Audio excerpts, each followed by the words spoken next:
Democracia para Dummies, política sin enredos, elecciones sin rollo y democracia explicada fácil, porque si no entiendes el juego, otros lo juegan por ti. Amigas y amigos, bienvenidos a Democracia para Dummies. En esta ocasión nos encontramos con Yasmín Bonilla, quien es candidata a ministra de la Suprema Corte de Justicia de la Nación. Bienvenida, Yasmín, un gusto tenerte con nosotros. Hola Paco, ¿qué tal? ¿Cómo estás? Muchísimas gracias por la invitación y sobre todo gracias a quienes nos van a estar escuchando y viendo y ayudando para esta democracia para Dummies. Claro que sí. Pues bueno, vamos a comenzar con la entrevista si te parece bien. Y para ello, nuestra primera pregunta es que queremos saber quién es Yasmín Bonilla, pero sobre todo, cuéntanos desde la parte más personal y más humana. Me encanta tu pregunta, Paco, porque muchas gracias por hacerla, porque Jazmín Bonilla García, ¿quién soy? No me gusta hablar en tercera persona.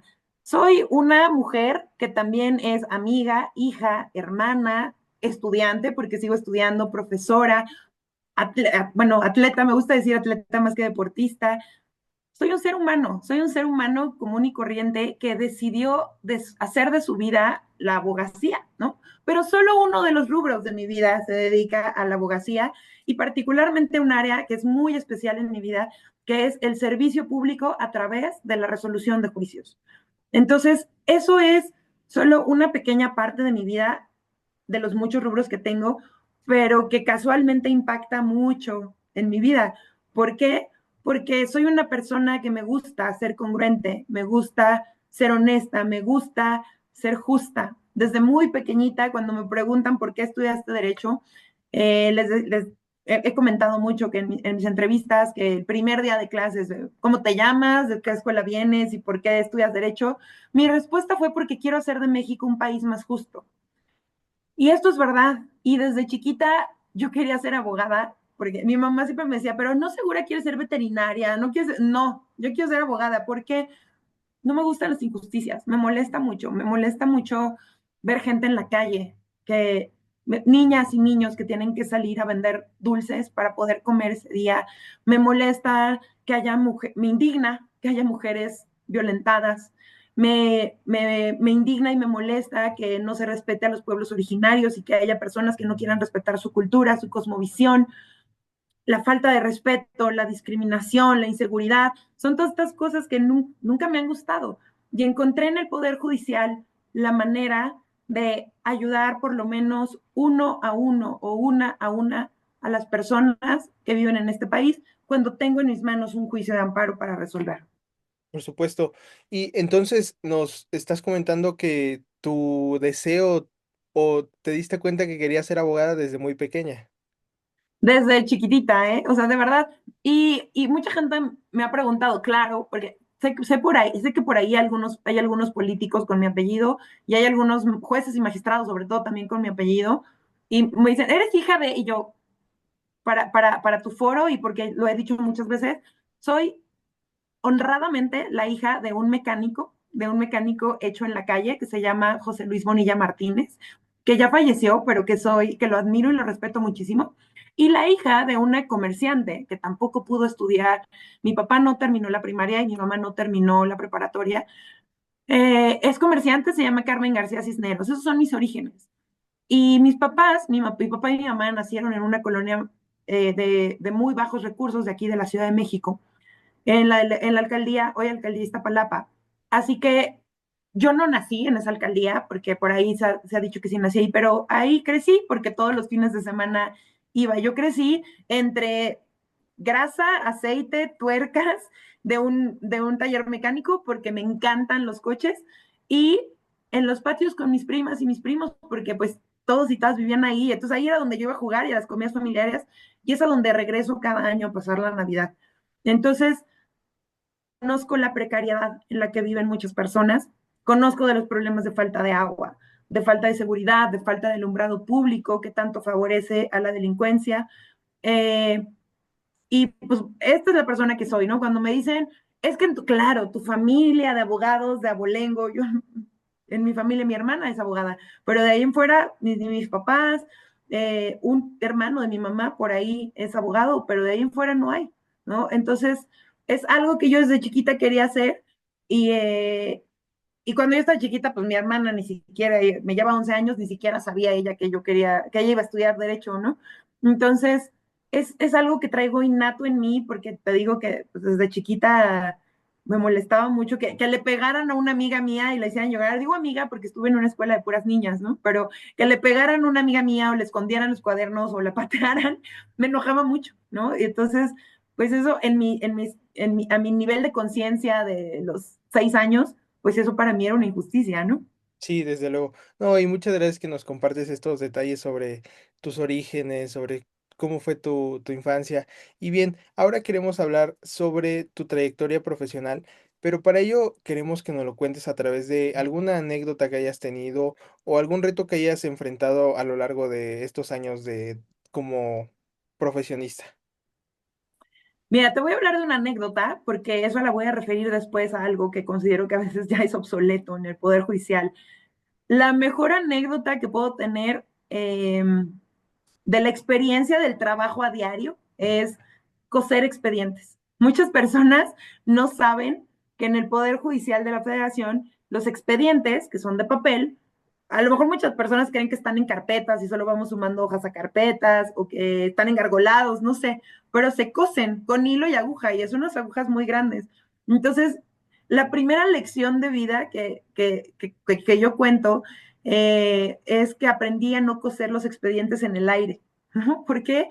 Porque hay expedientes, bueno, cuando un expediente es así de delgadito, pues no pasa nada, pero cuando los expedientes se hacen de 1000 hojas, ¿no? De muchas hojas, atravesar ese expediente con la aguja, pues uno, en su ilógica, tiende a coserlo en el aire para atravesar la aguja y se te olvida que tienes piernas, ¿no? Y entonces la aguja te perfora las piernas. Entonces, esa, esa me gusta contarla, no porque sea jurídicamente relevante, sino porque es el trabajo a diario del Poder Judicial de la Federación. Es lo que hacemos todas las personas que trabajamos ahí y yo actualmente soy magistrada de circuito y estoy comisionada en la Corte como secretaria de acuerdos y todavía tengo que coser expedientes a veces, ¿no? Cuando hay mucho trabajo es ni modo, o sea, hay que coserlo porque esto tiene que salir. Y es una anécdota que refleja el ánimo y la vocación de las personas que estamos ahí, porque es lo que hacemos con todos los expedientes que hay. Eh, Esta es una anécdota como muy particular, pero si tú me preguntas, el mejor recuerdo que tengo de un asunto fue en la Suprema Corte. Una señora a la que el gobierno del estado de Puebla le había quitado su casa, acusándola de despojo, y se fue a la cárcel por despojo. Y le quitaron su casa para autorizar la construcción de un fraccionamiento, uno de estos grandes fraccionamientos que en muchas ciudades del país ahora hay. Y cuando la señora logró salir de su casa, perdón, de la cárcel, pues por supuesto que ya no tenía casa, porque la habían demolido. Y entonces tuve en mis manos el expediente se llama incidente de inejecución de sentencia, porque ya existía una sentencia que condenaba al gobierno a devolverle su casa, pero no se la devolvían porque estaba demolida, ¿no? Entonces lo que había que pagarle era una indemnización. Y entonces tuve la oportunidad de hacer la propuesta que decía que el gobierno le tenía que pagar su casa no al valor que tenía su construcción muy pequeñita en aquel entonces, sino al valor de la plusvalía que tenía ahora. Porque imagínate, además había estado en la cárcel por algo que no cometió. Y cuando por fin recibí un gracias por el tiempo que había estado ese asunto en la corte, para mí fue espectacular. O sea, el saber que ayudé a una persona, quizás fue una ayuda muy pequeña para mí, porque era resolver un juicio rápido, pero a ella le cambié la vida, porque después de años de estar en la cárcel y de años de estar batallando con el gobierno para que le pagaran su casa, por fin lo consiguió. Esa anécdota me marcó, no sabes de qué manera, como también me marcó la primera capacitación que tomé en materia de accesibilidad digital para personas con discapacidad, en la que una persona ciega nos hizo ver que no puede leer nuestras sentencias porque no tienen el formato adecuado. Ese abrir de los ojos fue como, híjole, somos los jueces que protegemos los derechos de la ciudadanía y muchas sentencias tenemos en materia de discapacidad y resulta que nuestras sentencias no están llegando a las personas con discapacidad. Por ese motivo, porque no sabemos darles el formato adecuado, más allá de que el texto es ininteligible, ¿no? Pero desde el formato no están adaptados, estos formatos, para que las personas ciegas puedan usar los lectores de pantalla que usan, por ejemplo.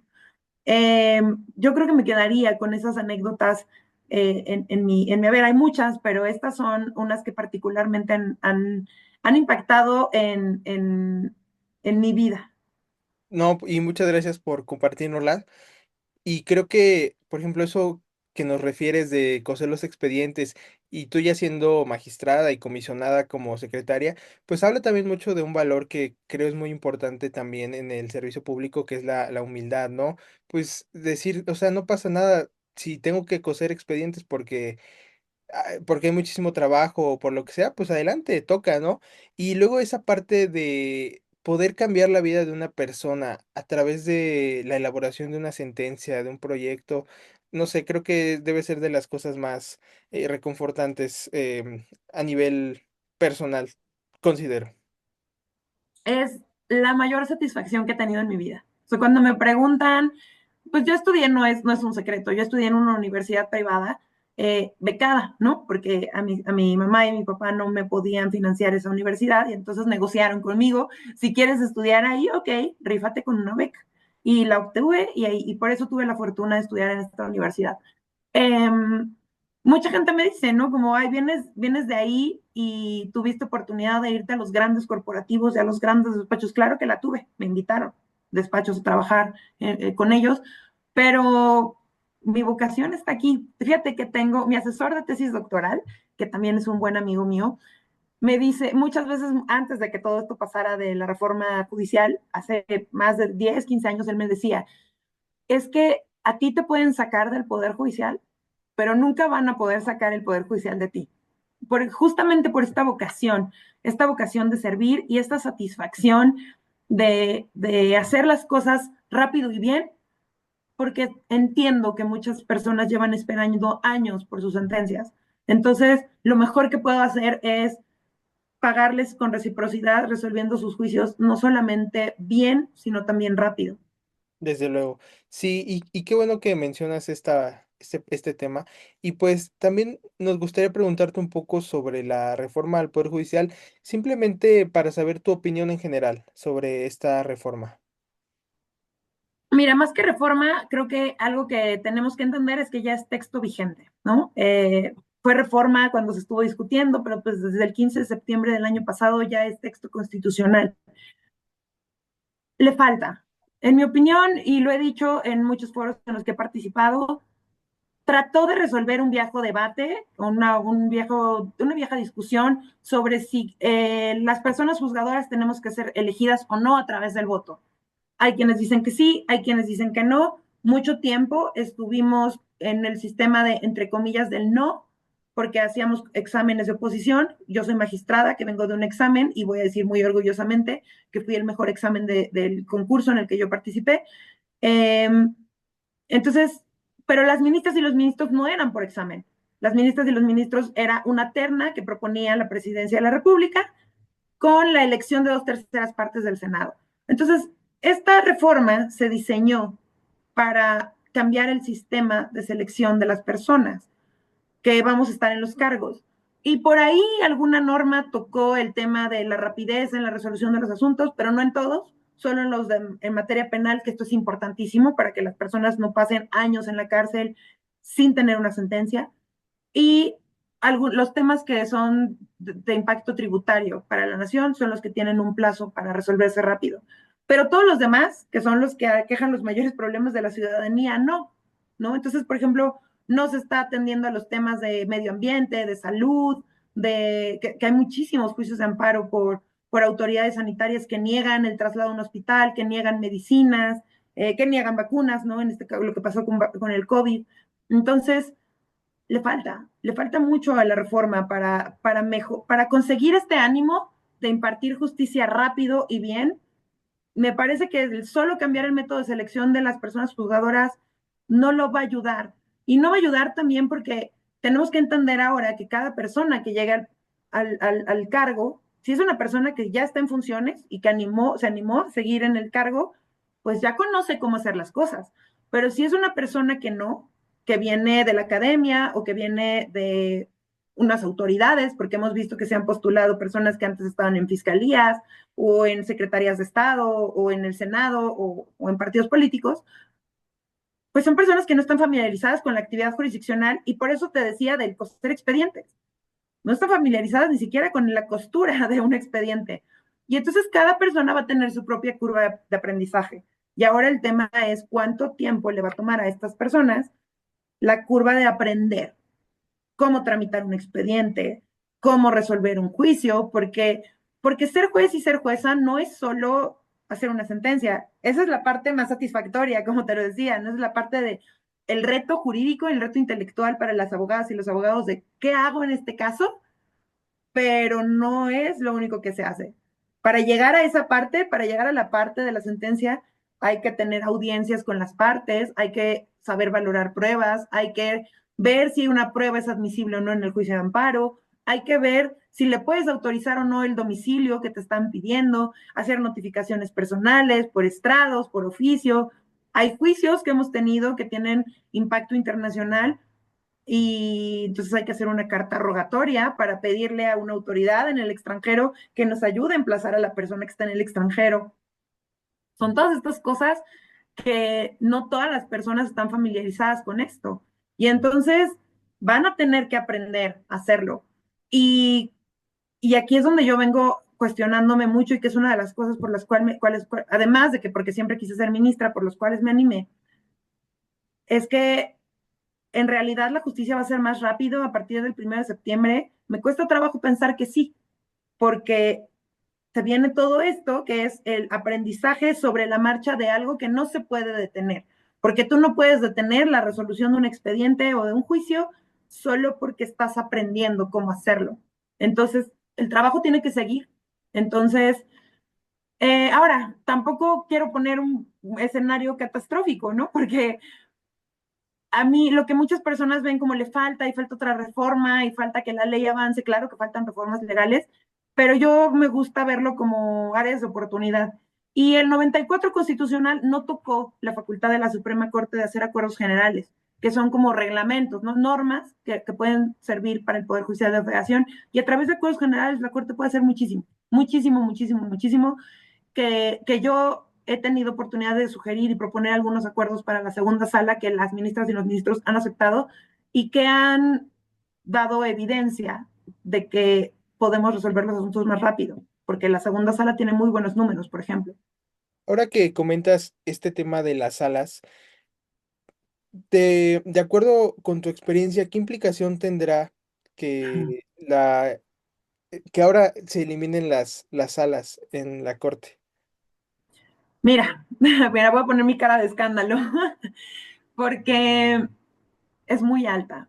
Y lo he tenido la fortuna de decirlo en las últimas entrevistas en las que participé, porque es una cuestión seria y que la ciudadanía tiene que enterarse para que sepa elegir bien a las personas que vamos a llegar a la corte. Lo voy a explicar muy rápido porque como bien lo dices este programa, hay que explicar en términos sencillos cómo funciona la corte.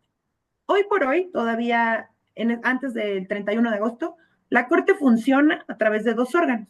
Uno que se llama Pleno y otro que se llama salas. Y hay dos salas, primera y segunda sala. El Pleno funciona o debería funcionar con 11 ministras y ministros, pero actualmente tenemos 10 con motivo de la reforma.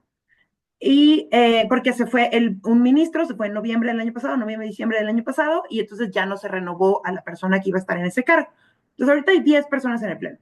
Y luego están las salas, que hay una primera sala que resuelve los asuntos de naturaleza civil y penal. Lo penal tiene que ver con los delitos, lo civil tiene que ver con los actos normalmente más privados de las personas, divorcios, matrimonio, pensiones alimenticias, contratos de compraventa, permuta, arrendamiento, todas estas cosas.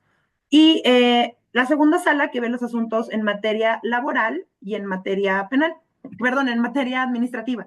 La materia laboral es todo lo que tiene que ver con el trabajo de las personas y materia administrativa es prácticamente todo lo que tiene que ver con una relación entre la administración pública, el gobierno y la ciudadanía.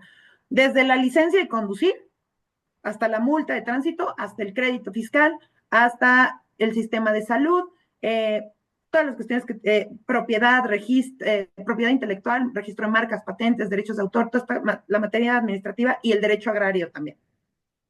Entonces, así es como actualmente funciona la Corte. Ahora voy a los números porque quiero dar números concretos para no especular. Tan solo en 2024, entre los asuntos que el Pleno de la Corte tenía pendientes del 2023, más todos los nuevos que llegaron, hubo un total de 4,888 asuntos. Son números que se pueden ver en Transparencia de la Corte y en los informes anuales del año pasado. De esos 4,888 asuntos, el Pleno solo pudo resolver en sesión un aproximado de 270 asuntos, un poquito más, pero para números redondos, 270 asuntos. Todo lo demás se fue a la primera y a la segunda salas. ¿Y qué es esto que es todo lo demás? Los juicios de amparo. La Corte resuelve tres tipos de juicios: juicio de amparo, acciones de inconstitucionalidad y controversias constitucionales. Los juicios de amparo son los que más impacto directo tienen en la ciudadanía, porque son los que promueve el ciudadano o la ciudadana de a pie, porque una autoridad violó sus derechos. No ha reparado la fuga de agua, no me están negando los medicamentos, esos son los juicios de amparo. Todo eso lo resuelven las salas actualmente, que son las que más carga de trabajo sacan. Siguiendo con los números. La segunda sala el año pasado resolvió el 91%, 92% aproximado de sus asuntos. La primera sala el 70-71% aproximado. Y vuelvo aquí al número inicial, 4,888 asuntos y el Pleno solo 275. Ahora, en realidad, el Pleno sesiona lunes, martes y jueves. Por lo regular, las salas sesionan los días miércoles. En esos 3 días de la semana que sesiona el Pleno solo saca, siendo muy generosa, un promedio de 5 asuntos a la semana.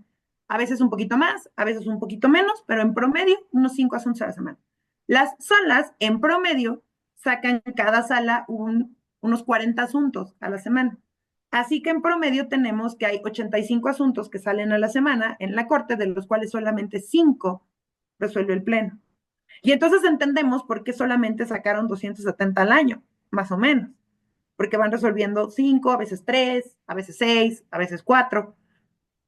Y pongo esto en números porque sin las salas va a ser el Pleno el que resuelva todo.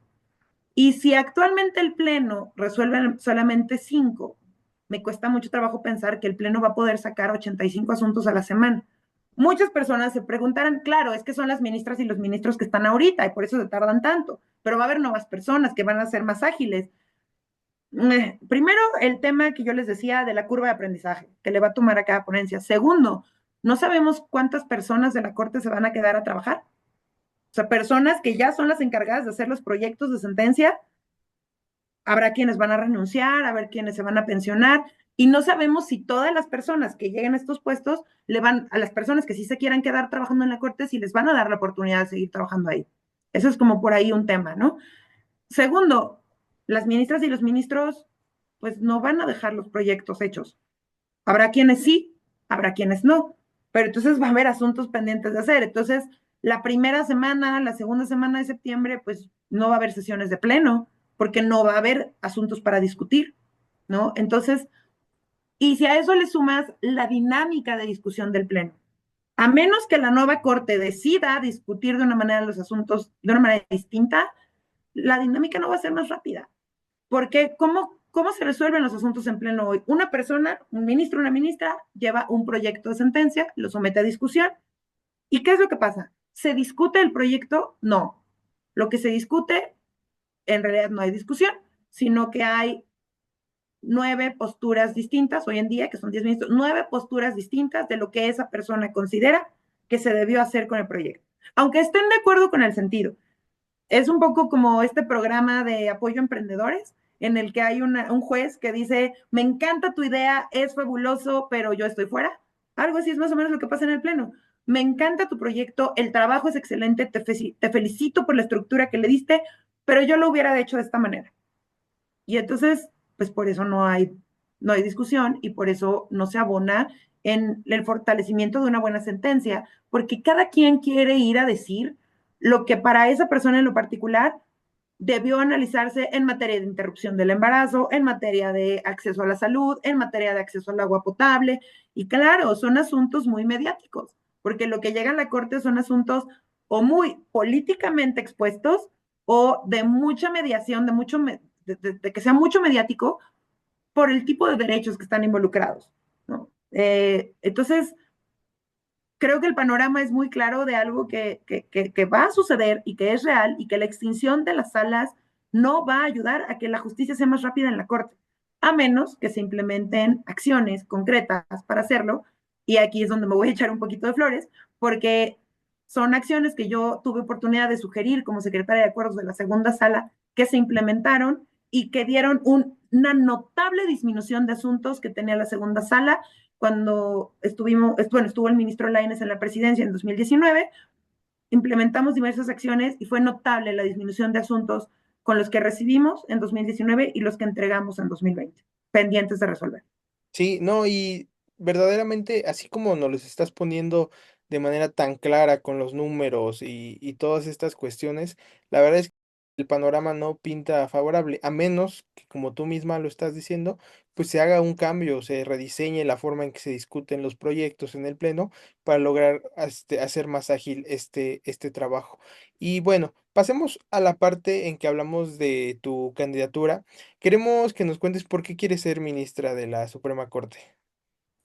Pues voy a ser completamente honesta con esta respuesta, porque siempre quise hacerlo. O sea, para mí esto no es nuevo. Para mí este nuevo orden constitucional es el nuevo método que tengo para ser ministra. Eh, no sé si bueno o malo, lo único que sé es que con el método anterior yo hubiera tenido que conocer a alguien o en Los Pinos o en Palacio Nacional para que me pusieran en la mesa de la presidencia de la República como una candidata posible. Y hoy en día depende de la ciudadanía que yo tenga la posibilidad. Afortunadamente fui elegida por los tres comités y soy la única candidata de la boleta que está postulada por los tres, bueno, que tiene los tres cuadritos en la boleta electoral, lo que habla de que me participé en los tres comités porque pues esas son las reglas y si tienes la posibilidad de que tres te postulen, pues es mejor a que dos o a que uno. Esto es pura honestidad. ¿Y por qué quiero ser ministra? Porque yo decidí, cuando yo decidí que quería ser ministra, que en mis redes sociales lo pueden ver, hay una foto ahí en mi Instagram, que mi derecho examen para introducción al estudio del derecho, que es una materia que llevamos las abogadas y los abogados en primer semestre, mi derecho examen era irme a tomar una foto a la corte, ¿no? Y entonces con todo el odio del corazón de tener en aquel momento, imagínate, a los 18 años de edad, y tengo que irme a tomar una foto para poder tener mi examen, pues me fui y me tomé mi foto ahí afuera, en la puerta de la corte. Y no iba yo a saber lo importante que iba a ser mi vida iba a ser esa foto en mi vida, porque como dicen y decimos muchos por ahí, hay que decretar lo que quieres. Y entonces un día mi mejor amiga, ayudándome a limpiar mi cuarto, encontró esa foto y me dijo, "Ay, ¿me la regalas?" Y yo, "Ah, sí, pues sí", ¿no? O sea, en mi caso era como ya había pasado mi examen, ya se la podía dar. Y me dijo, "Ay, pero dedícamela."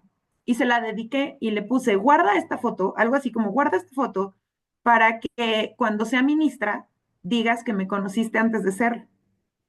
Estoy hablando del año 2002. Yo todavía no entraba al Poder Judicial de la Federación. Estoy hablando de mi primer semestre de la carrera. Y yo ya tenía claro que quería ser ministra. Y como yo ya tenía claro lo que quería ser ministra, y a mí me gusta cumplir mis sueños, pero sé que los sueños se trabajan, porque los sueños se cumplen, pero para cumplirlos, para muchas personas y la gran mayoría de las personas tenemos que trabajar por ello. Dije, ¿y cómo voy a hacer? ¿Cómo voy a ser ministra? Entrando al Poder Judicial. Porque además entrando al Poder Judicial es donde voy a satisfacer este anhelo de mi primera pregunta en la Facultad de Derecho, ¿por qué quieres estudiar Derecho? Y yo contesté, porque quiero hacer de México un país mejor. Yo encontré en el Poder Judicial de la Federación la posibilidad de hacer de México un país mejor y un país más justo.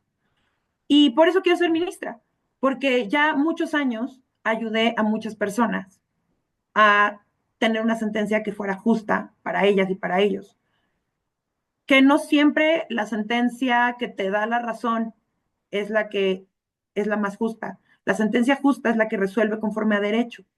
Y tengo la satisfacción de siempre haber resuelto los juicios en mis manos conforme a derecho. Entonces, Ahora quiero hacerlo desde la Suprema Corte, porque en la Suprema Corte puedes impactar en la vida de más personas. A veces un grupo de personas, a veces todo un estado, a veces todo un país, a veces un municipio. En la Corte las sentencias impactan en pluralidad de personas. Ya lo hice a través de juicios de amparo muchos años y ahora quiero hacerlo en favor de la ciudadanía desde la Suprema Corte. Sí, muy bien. Y esa importancia de tener nuestras metas claras, creo que es un buen ejemplo lo que tú nos estás contando, porque siendo así, tú te levantas todos los días queriendo llegar a ese lugar y pues hoy en día estás a un pasito.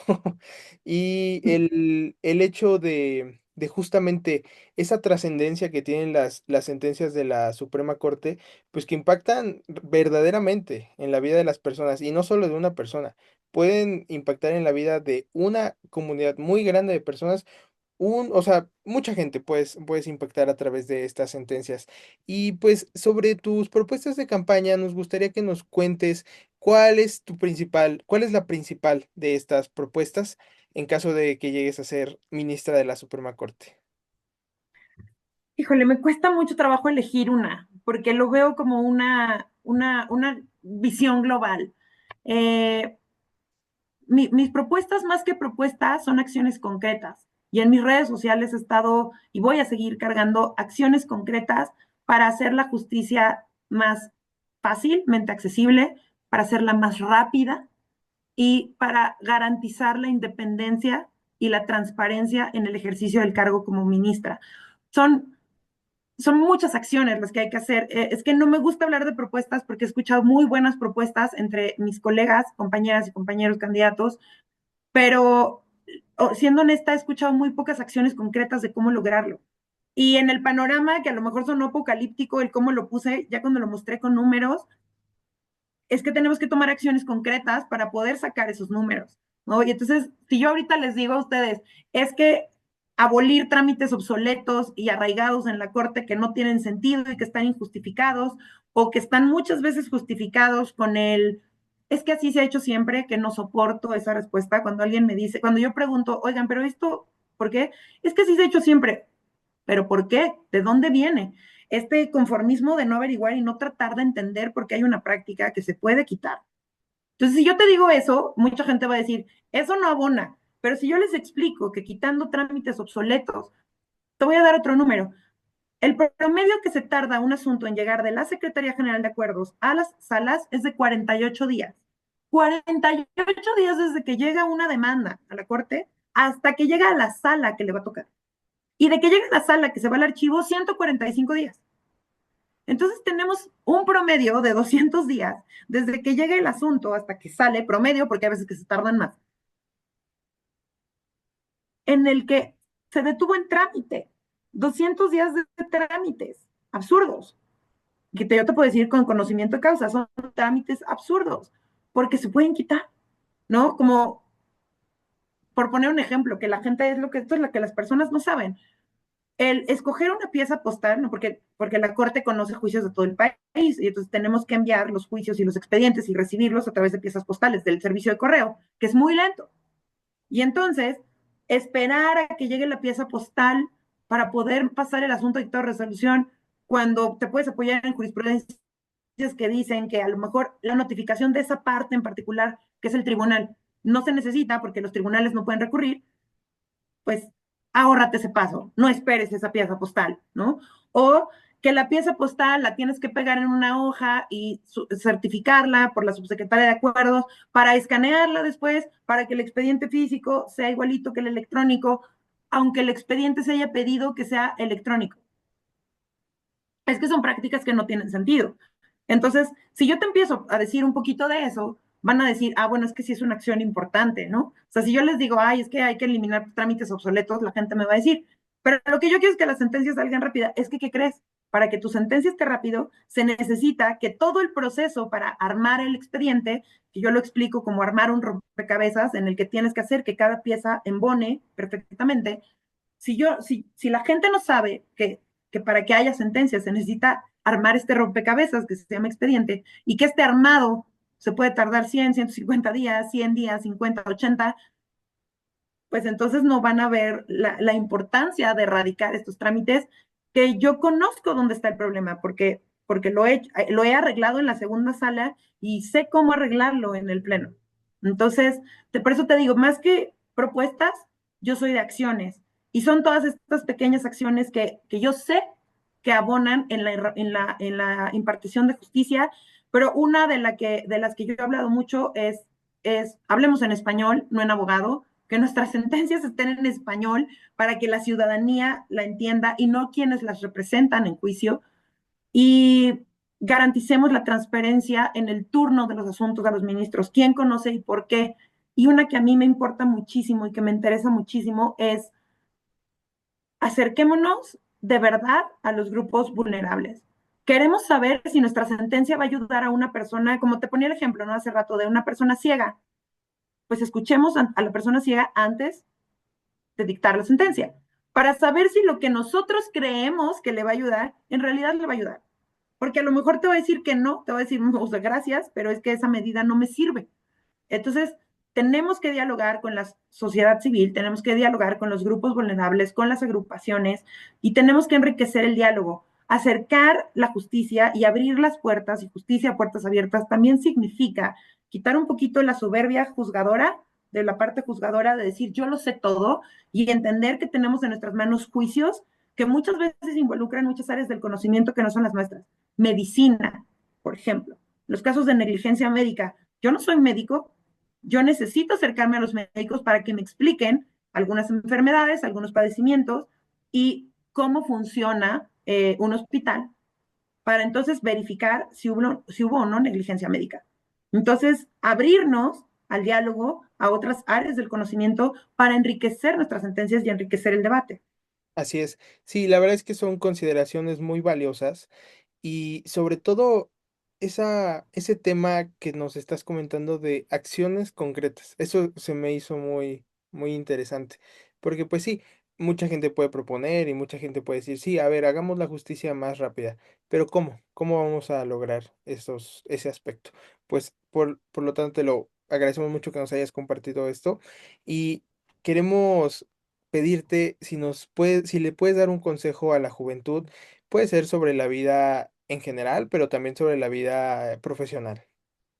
Claro que sí, y te agradezco mucho el espacio porque para mí las comunidades universitarias y las juventudes son muy relevantes, y por eso también soy profesora, porque me gusta aprender de las juventudes, porque me nutro muchísimo. Cada que doy clase me hacen preguntas retadoras, y en los foros, en los de comunidades universitarias que he estado, me han hecho preguntas retadoras que me encantan.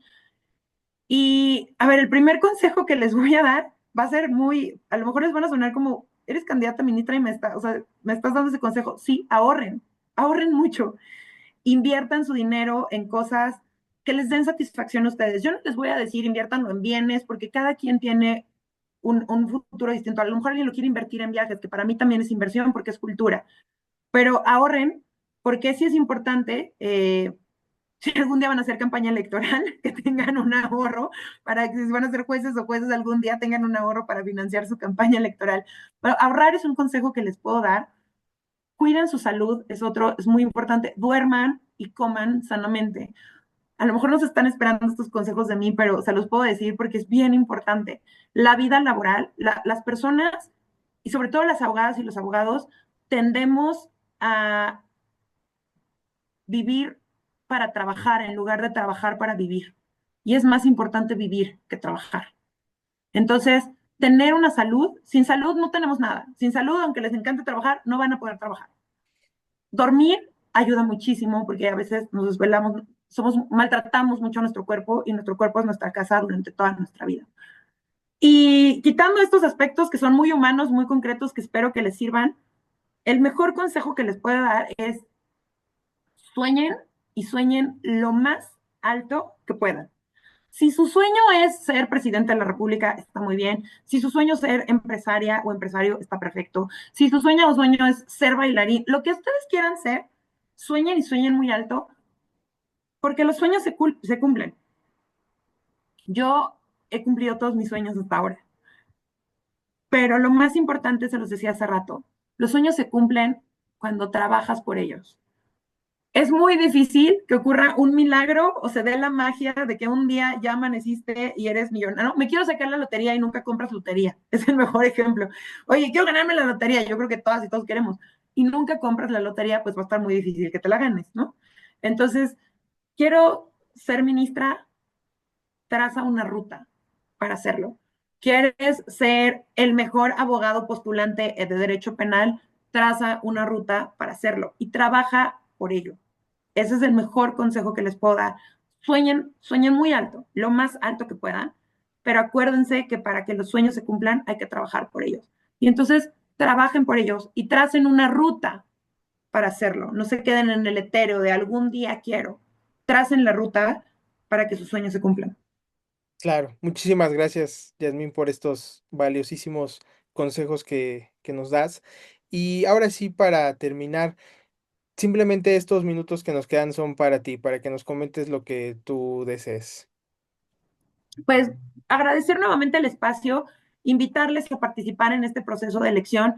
Yo sé que hay muchas personas que no quieren salir a votar, sé que hay otras que sí. Yo no los, ni les puedo obligar, ni les quiero decir háganlo o no lo hagan. Yo quiero invitarles a participar porque es importante. Es importante salir a votar porque se está eligiendo nada más y nada menos que a las personas que vamos a decidir sobre tus derechos humanos, sobre si algún día un hospital público no te atiende, puedas quejarte con una juez una jueza o un juez respecto a que la autoridad sanitaria no está atendiendo ni satisfaciendo tus necesidades de salud. Eso es lo que se está decidiendo. Se está diciendo la calidad y la clase de justicia que queremos en nuestro país. Yo les invito a participar, es importante. Y si se animan a votar y salen a votar, investiguen los perfiles de las personas que estamos postulándonos. Es muy importante que nos conozcan. Sé que hay muchos perfiles, sé que somos muchas personas, pero les invito a investigar lo más que puedan. Y en mi caso particular, por supuesto, a quienes salgan a votar, les invito a votar por mí como para ministra de la Suprema Corte de Justicia de la Nación. Soy Jazmín Bonilla García. En la boleta me van a encontrar en la boleta de color morado, del lado izquierdo, donde estamos todas las candidatas mujeres. Me van a encontrar con el número 4 y lo pongo así. Mucha gente me dice que por qué lo marco, porque hay personas que no me pueden escuchar, pero sí me pueden ver. Entonces, tengo el número 4 en la boleta electoral, hay que anotar 04 y me van a encontrar muy fácil porque de toda la boleta soy la única persona que tiene los 3 cuadritos de postulación de los 3 poderes. Entonces, me pueden encontrar fácilmente número, los 3 cuadritos y Bonilla García Jazmín. Les invito a seguirme en mis redes sociales, @Jazmín Bonilla MX, Jazmín con J y Z, Jazmín Bonilla MX, en TikTok, Instagram y X. En Facebook me encuentran como Jazmín Bonilla y también está a su disposición mi correo electrónico, contacto@jazminbonilla.com.mx, que es el que puse a disposición en Conóceles, en el que me pueden hacer cualquier pregunta o en mis redes me pueden preguntar lo que quieran y estoy a su disposición. Yo contesto directamente las preguntas y los comentarios y les invito a conocerme más. Estoy a su disposición para yo siempre digo, no puedo pedirles el voto si no me conocen. Entonces, lo primero que les invito es a conocerme, a conocer mis ideas, a conocer las acciones concretas que quiero ofrecerles como ministra para hacer de la Corte un tribunal más cercano, más justo, más auténtico y más transparente e independiente. Y pues nada, es solamente ya invitarles a que salgan a votar y si van a estar ahí, voten por mí. Claro, pues muchísimas gracias, Yasmín, por tu tiempo y por todo lo que nos has compartido a lo largo de estos minutos. Y nosotros también les hacemos la invitación que siempre hacemos. Salgan a votar el próximo domingo 1 de junio, infórmense, participen y bueno, eso sería todo de nuestra parte por el día de hoy. Muchísimas gracias, Yasmín. Gracias, Paco. Gracias por la invitación nuevamente y gracias a tu audiencia que nos va a hacer favor de estar escuchando este día. Claro que sí, muchas gracias.